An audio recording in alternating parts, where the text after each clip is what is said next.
మీరు ప్రతిరోజు ఇంట్లో దీపం వెలిగిస్తూ ఉంటారా? అయితే అది కేవలం ఒక ఆచారం మాత్రమే కాదు, మీ జీవితాన్ని పాజిటివ్గా మార్చే ఒక పవర్ఫుల్ ఎనర్జీ అని మీకు తెలుసా? మన పెద్దలు ఉదయం సాయంత్రం దీపం వెలిగించమని చెప్పిన దాని వెనుకున్న ఒక గొప్ప సైన్స్ దాగుంది. దీపంలోని అగ్నితత్వం మన చుట్టూ ఉన్న నెగిటివ్ ఎనర్జీని తగ్గించి మనసుకు ప్రశాంతతను, ఇంటికి పాజిటివ్ వైబ్స్ను తీసుకొస్తుందని జ్యోతిష్య శాస్త్రం చెబుతుంది.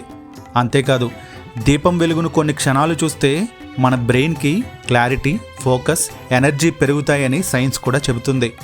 ఉదయం దీపం వెలిగిస్తే రోజంతా యాక్టివ్గా, కాన్ఫిడెంట్గా ఉండేందుకు హెల్ప్ చేస్తుంది.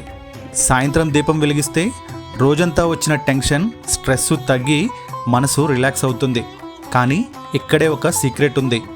దీపం వెలిగించేటప్పుడు కేవలం మొక్కుబడిగా కాకుండా నా కుటుంబం సంతోషంగా ఉండాలి, అందరూ ఆరోగ్యంగా ఉండాలి అనే మంచి సంకల్పంతో వెలిగిస్తే ఆ జ్యోతి ప్రభావం మరింత పెరుగుతుందట. ప్రతిరోజు ఇలా క్రమం తప్పకుండా దీపం వెలిగించి చూడండి. మీ ఇంటి వాతావరణంలో వచ్చే మార్పు మీకే తెలుస్తుంది. మరి మీరు దీపం ఎప్పుడు వెలిగిస్తారు? ఉదయమా, సాయంత్రమా? కింద కామెంట్స్లో తప్పకుండా చెప్పండి.